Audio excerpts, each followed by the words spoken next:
চট্টগ্রামের মুসলিমাবাদ শেরে পতেঙ্গা এলাকার বাসিন্দা আসাদ বিন নোমান। বর্তমানে তিনি ফেরারি। স্ত্রী ফারিয়া আক্তার কুকুমনি দায়ের করা নারী ও শিশু নির্যাতন দমন আইনের মামলায় তার বিরুদ্ধে ঝুলছে গ্রেপ্তারি পরোয়ানা। অথচ এই মামলার নেপথ্যের গল্পটা যেন হার মানায় সিনেমার চিত্রনাট্যকেও। মামলার ইজাহারে অভিযোগ করা হয়েছিল মারধর করে কুকুমনিকে বাড়ি থেকে বের করে দেওয়া হয়েছে, কিন্তু সরজমিনে গিয়ে দেখা যায় সে বাড়িতেই নিজের মা ও নানিকে নিয়ে আরামাইশে থাকছেন কুকুমনি। নুমানের বাড়িতে না বের করে নাই। নুমান অলরেডি নুমান বাইরে আছে, কিন্তু নুমানের বউ নুমানের ঘরেই আছে। হ্যাঁ, নুমানের ঘরে বসবাস করতেছে উনি এখানে, আবার উনার আম্মা সহ। এই বিষয়টা এটা সম্পূর্ণ একটা ভিন্ন প্রতিক্রিয়া। আমরা চাই সুষ্ঠু বিচার আর কি।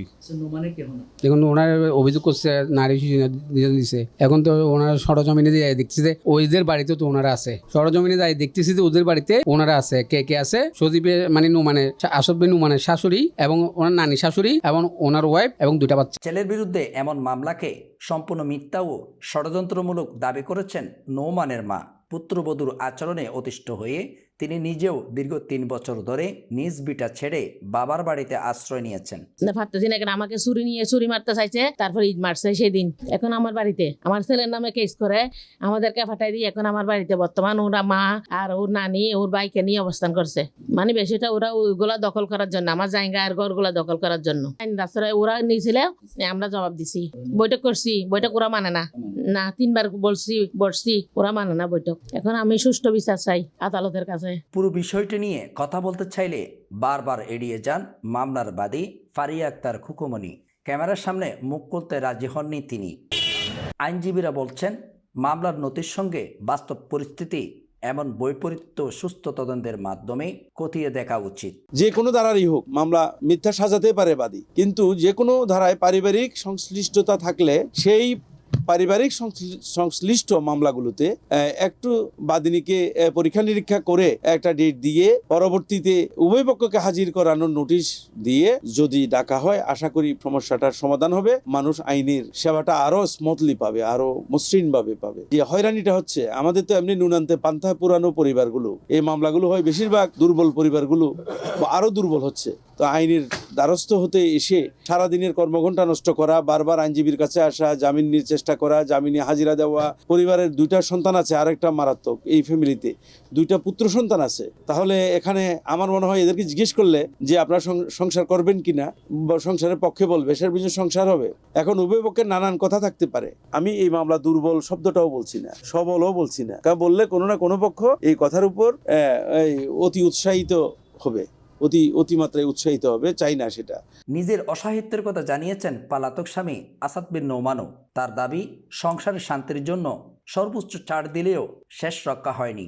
শান্তি ফিরে আসে নাই। দ্বিতীয়ত শান্তির জন্য কি করছে, শান্তির জন্য এখন শান্তির জন্য আমাকে আনি রাখলাম, ঠিক আছে, ওর আম্মাও আছে, ওর নানিও আছে, ও আছে, তারপরেও সংসারে শান্তির সুখটা আমি পাই নাই। অবশেষে আমার নামে মিথ্যা মামলা সাজানো হয়েছে। আমরা ওকে মারধর করতেছি, আমি ওকে এটা করতেছি, ওইটা করতেছি, শারীরিক নির্যাতন করতেছি, তারপরে বাচ্চার ভরণ পোষণ দিচ্ছি না, এই ধরনের একটা মিথ্যা মামলা। আমার স্ত্রী, আমার শাশুড়ি, নানি শাশুড়ি সহ এখন আমার বাড়িতে আছে। এখন ওরা বাড়িতে আছে, কিন্তু আমি মামলা আসামি হয়ে গেছি, এই আর কি ঘটনা। ঘরে রাখতে পারতেছি না। ওর আম্মারা যদি আমার পাশে থাকতো, ওর নানিও আমার পাশে থাকতো, এখন ওকে আমি কিভাবে না এই মানসিক বা শারীরিক নির্যাতন করবো, কিভাবে আমি ওর গায়ে হাত তুলবো? ওদের সামনে কি হাতটা তোলা যায়? এটা মিথ্যা মামলা। তার বাবাকে জানানো হলে ওরা আমাকে হুমকির মুখে রাখতো। ওর চাচা একজন আছে, এই আওয়ামী লীগ করতো, সবসময় মদ্যপান করতো। তারপরে একটা ভাই আছে নুরুল হক নাম, ও সহ ওর আব্বা হোসেন সহ আমার 3-4 জন ওরা আমাকে হুমকির মুখে রাখতো সবসময়, যে আমাদের মেয়ের কোনো সমস্যা হলে তোর ফ্যামিলিকে আমরা রাখবো না, মারবো, মারধর করবো, কিংবা তোকে। সর্বশেষ অবস্থা কি? সর্বশেষ অবস্থা এখন আমি মা ভাইয়ের কাছে যেতে পারতেছি না, বাচ্চাদের কাছে যেতে পারতেছি না, শুধু এই মামলার কারণে। আমি চাই মাননীয় আদালতের কাছে, মিথ্যা ওয়ারেন্টের কারণে আজকে আমার থেকে বাইরে ঘুরতে হচ্ছে। আমি না দেখতেছি আমার মায়ের মুখ, না দেখতেছি আমার বাচ্চাদের মুখ। আর ছোটো বাচ্চা যেগুলো আছে ভরণপোষণ দিচ্ছি না বলতেছে। যদি ভরণপোষণ নাই দিই আমি, তাহলে বাচ্চাগুলো এত বড় হয়েছে কেমনে? মাননীয় আদালতের কাছে জাস্ট আমি এটাই বলতে চাই, বাচ্চাগুলো কীভাবে বড় হয়েছে আর এটা কীভাবে মামলাটা সাজাইছে ওরা। ও তো একটা মা, কীভাবে মিথ্যা কথা বলতে পারছে বাচ্চাদেরকে নিয়ে? পারিবারিক কলহ যখন আইনি লড়াইয়ের রূপ নেয়, তখন সত্য উদ্ঘাটনই বড় চ্যালেঞ্জ। পতেঙ্গার এই ঘটনায় দৃশ্যমান অসঙ্গতিগুলো দূর করে প্রকৃত সত্য বেরিয়ে আসবে, এমনটাই প্রত্যাশা স্থানীয়দের। আর ওখানে যে দেখলাম যে ওনার পৈতৃক ভিটাতে ওনার শাশুড়ি, ওনার ওয়াইফ, ওনার বোধহয় আরেকটা মুরব্বী ছিল, নানি শাশুড়ি মনে হয়, আমরা দেখলাম, আপনিও দেখলেন। আমি ছোটো ভাই যেহেতু কাজে ছিল সেই জন্য আমি ওকে আগে বিয়ে করাই দিছি। বিয়ে করানোর পরে মানে কিছুদিন একটু ছিল, শান্তিমতো ছিল। এরপর থেকেই ওদের ঝামেলা শুরু করছে ওর বউ। এরপরে আপনার ঝামেলাগুলো করতে না পেরে অনেকবার বিচার সালিশ করছে, ওরা সামাজিকভাবেও বিচার সালিশ করছে, ওরা এগুলো মানে না, ওইগুলো ওরা পাত্তাও দেয় না। তারপর ওদের আপনার অনেকবার তো ওদের বাপ যেটা চাচা, ওর গার্জিয়ানকে আর কি, ওর গার্জিয়ানকে অনেকবার মানে বিচার সালিশে ডাকছিলাম, আসে না, ওরা তো আসে না। আর যেটা আসছিল ওটা ওরা মানেও না।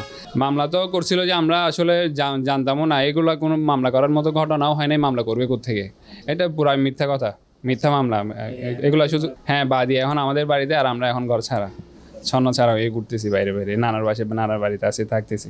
না, ভয় তো আসলে মান সম্মানের ভয় তো আছেই।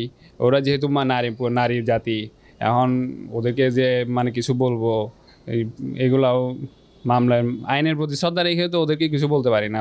হ্যাঁ, বাইরে এখন পলাতক, মানে দিশাহীন, কোনো খোঁজ খবর নাই, আমাদের কাছেও কোনো খোঁজ খবর নাই। ওর ভরণ পোষণ না দিলে ওরা এখানে থাকতেছে কিভাবে, খাচ্ছে কিভাবে? তো ওনার নিজের খরচ বহন করতে পারে না, উনি আবার মেয়ের খরচ কিভাবে বহন করবে? এটা আপনারা গিয়ে পরীক্ষা করে দেখতে পারেন, জিজ্ঞেস করে দেখতে পারেন, প্রশ্ন করে। আমি চাই যে আদালতের কাছে আসলে মানে সঠিক তথ্য চাই, সঠিক তথ্যগুলো যাচাই বাছাই করে ওনারা আইনমতভাবে আপনার সঠিক বিচারটা করুক। সালাউদ্দিন কাদের, চ্যানেল কর্ণফুলী, চট্টগ্রাম।